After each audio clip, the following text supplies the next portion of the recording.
Hi guys, welcome back to the channel and another video on the Land Rover.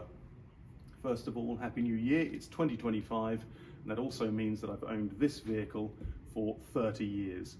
So I just wanted to compile this video to share with you all the images that I've taken of ownership, working with the car, restoring the car, bringing it to Germany, completing the restoration and then using it ever since with you. And I hope you enjoy the video. I wish you all the very best for the coming year. I'll speak to you very soon. So rather than playing music and showing you a bunch of photographs, I thought I'd actually do a bit of narration over the video. I've also got a whole bunch of video clips as I go through ownership and the restoration and stuff, but I thought this is probably the best way. So that was me growing up with the Land Rover. I got it when I was 17, my first car. One of the first guys in my class who had the car, so it was quite popular. We used it quite a bit. And here you can see off-roading. I did it at a friend's house. He's got quite a bit of land in Kent, and that's his bobtail there, which we got stuck immediately on a tree he cut down. And that's another friend's 90. After that, got taken off the road for quite a long time, over 10 years, I think 12 years. And this is us in 2016, that was my son there. Literally digging open the doors of the Nissan hut in the woods at home and inspecting it for the first time in years and years and years. That's my cousin Oliver, who got the tractor going to come pull it out. When we pulled it out, actually, it was sort of had a locked wheel on the right-hand side, which I thought was more serious than it actually was. It was literally just the freewheeling hub, which had locked, and we got that sorted pretty swiftly. So this is just a look at the condition. First of all, we parked it up on some hard standing there by the old swimming pool, just to give it the once over. And this is basically where it stayed, because I was traveling between Germany and the UK at the time. So it stayed there for about 2 or 3 weeks until I returned the next time round. And yeah, it's just a look at how bad it is, you know. So a lot of rust, as you can see.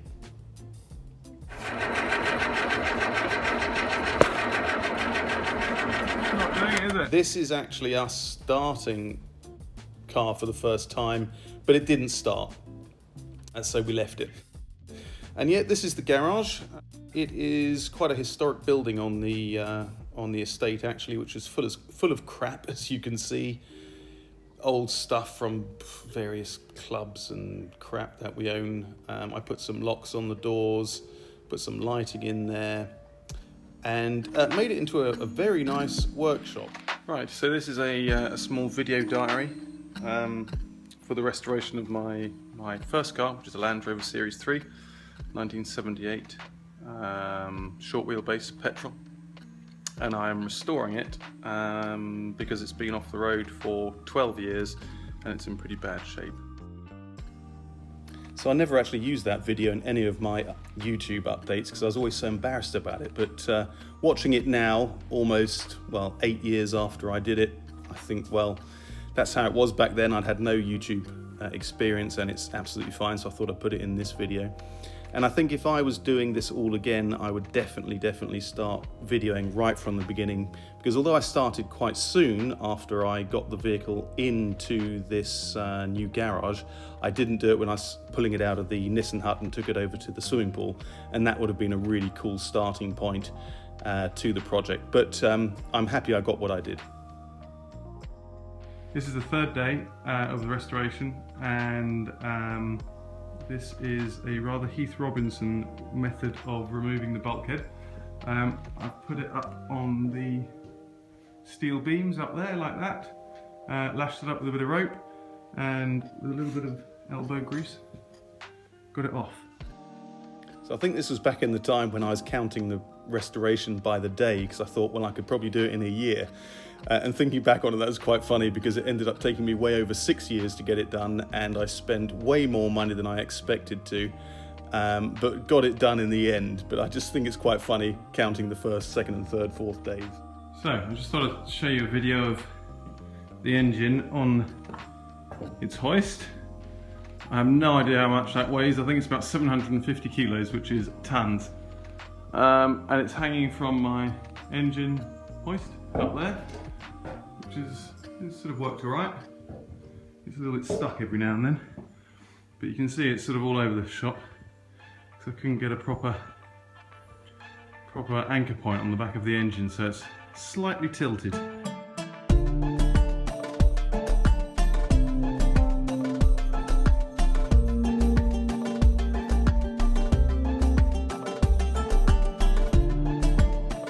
So looking back at the state of the chassis, yes, it was bad, but it was definitely salvageable.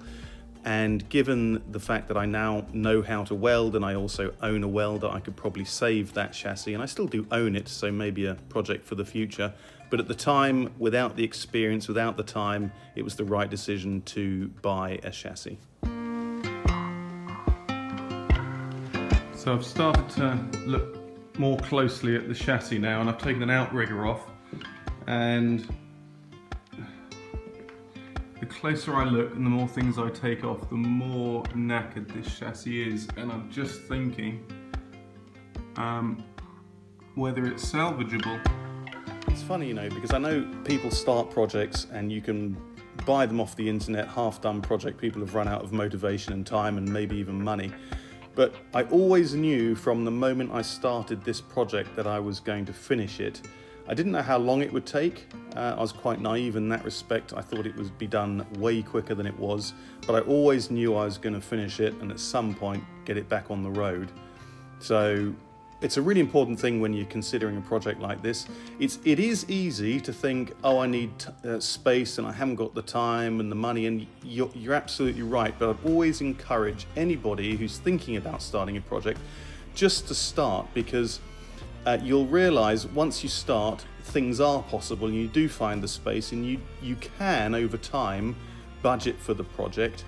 And also in terms of just nibbling away, I've always said, sort of nibbling away at the project, you will get it done. Even if it's half an hour here, an hour there, or even half a day there, you can fit it in.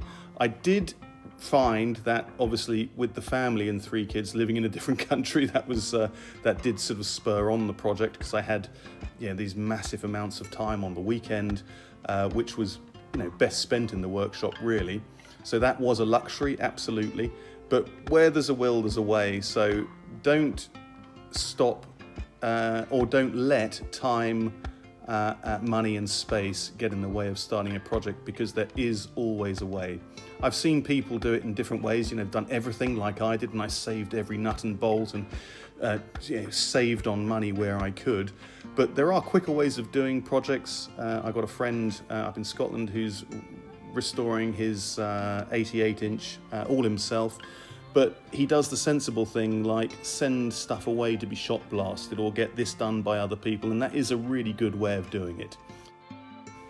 So what I will say is, with this project, something that made it possible for me really was the community surrounding these vehicles, the absolute knowledge that I got from places like Dunsfold and YouTubers like Steam Wally, and people I've just met along the way who love Land Rovers.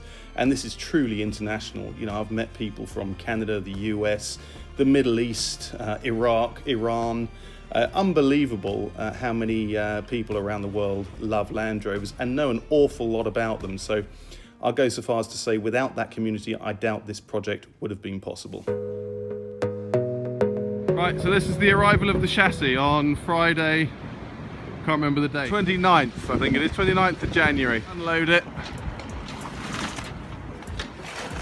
onto, the trailer. So this was the delivery guy from Richard Chassis, who was a really cool, nice guy. Nothing was too much trouble for him. He winched it off in no time and put it on the trailer. And that is my uncle and my dad helping me put the chassis into the workshop.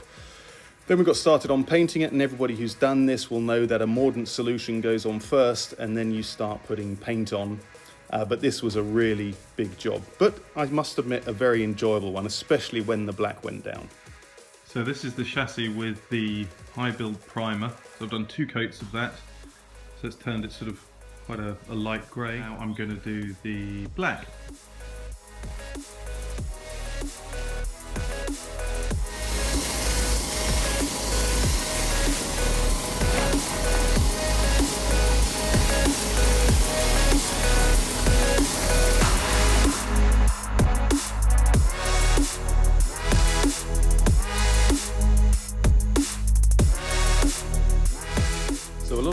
remember the debacle that was rebuilding the gearbox. I think I ended up rebuilding it about 4 times, and it was probably the most taxing and frustrating job of the entire project.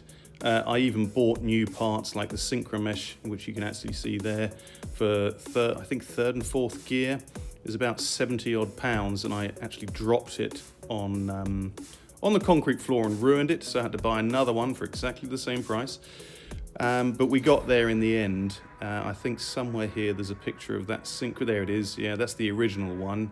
And I also installed it round the wrong way, which meant I had to take the gearbox apart for I think the 4th and final time. But we got there in the end, and it was well worth doing it, because when I drove the car back in the day, apart from broken bits like that, it had a knackered synchromesh on 2nd gear, and it would pop out on deceleration on 2nd gear, so I'm really happy to have got that done. And even now, years later, it drives perfectly.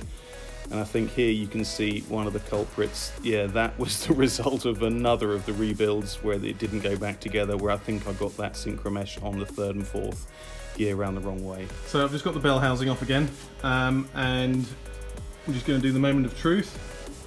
There's a needle bearing. This is the 3rd, 4th synchromesh, which is a bit tight. But as we can see, there is the recess, and there it isn't, so it's on the wrong way.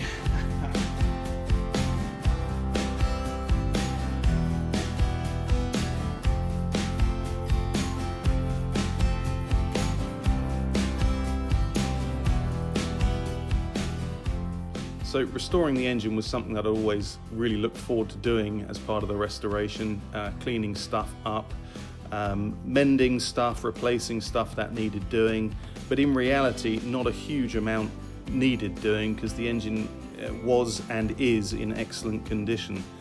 The only thing that I would recommend to anybody is to buy a very good quality head gasket, because the one that I put in, as you know, blew a few years later with not many miles on it.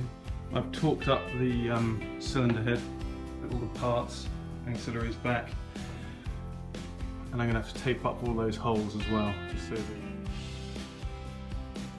So yeah, just tidying stuff up, rubbing down, repainting. I replaced the chains and the sprockets and various things like that.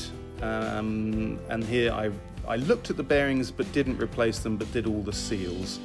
There's a modification I think came from Steam Wally here, which allows you to replace that seal without having to take off the chain cover, and various things here, you know, new clutch I put in, and I can't really remember everything I did, but anything that needed doing at the time I did do.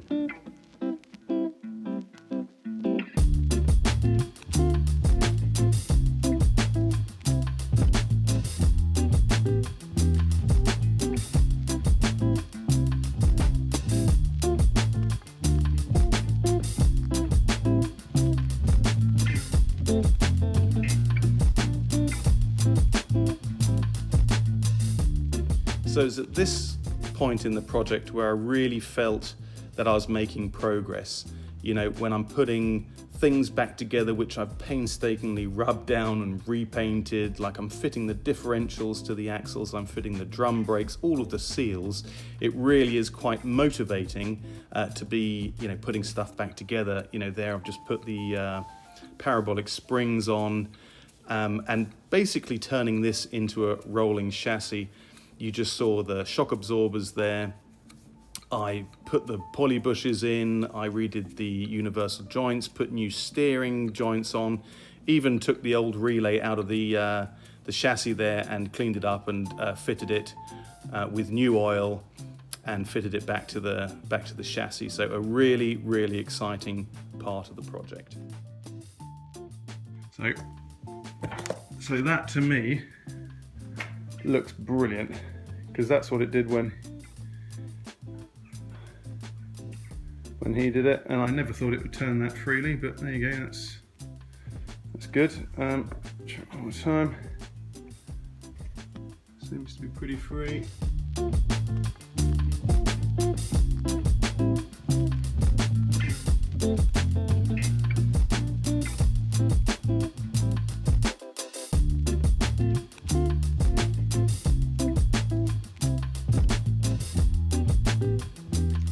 just looking back at these videos, actually, especially the brake lines, the things that remain in my memory as daunting aspects of the job. You know, for some reason the brake lines pop up, thinking, oh, I'll never be able to do that.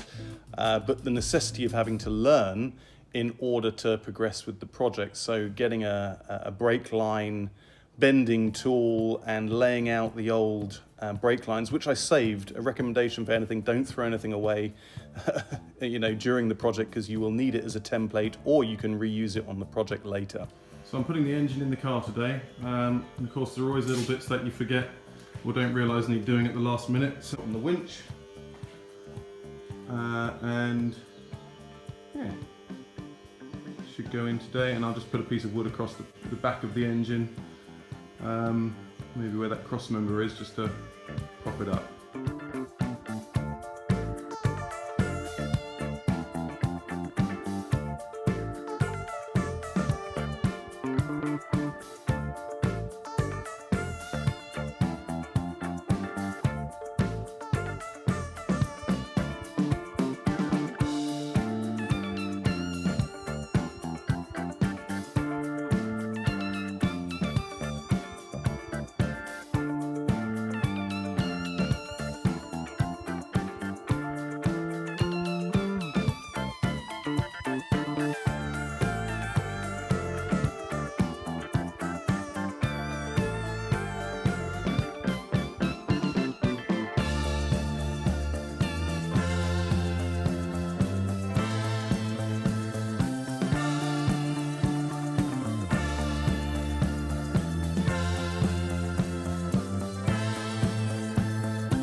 We're pretty much there.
As you can see, because it was 3 years ago it came in through here, and there's a lot of undergrowth or overgrowth, whichever you want to call it. It's quite a lot of work to clear this way. I mean, this will be my route here.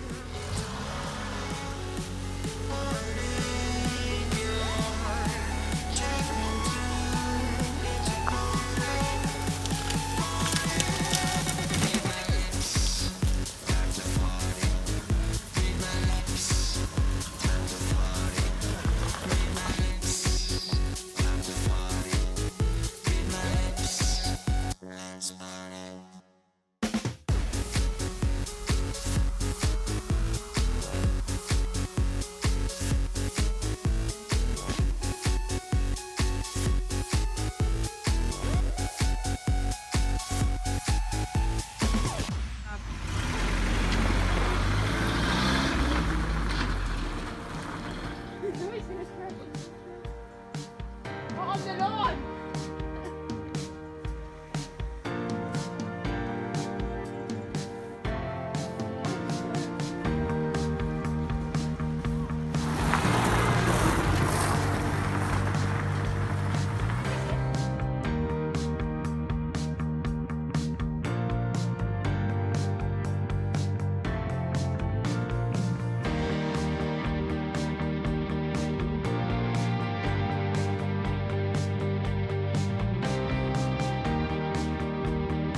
Okay guys, so I am now out of the test and the car is back on the trailer, and I'm really happy to say I passed with flying colours. He was really impressed with how it looked underneath, and the CO2 emissions were really good. So I'm really pleased. I can't believe it's got this far, and I've got the TÜV, the MOT, amazing. So the next stop will be insurance, registration, and then driving on the open road.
Oh dear, -10 is clearly too cold for this Land Rover. I really hope I haven't damaged anything.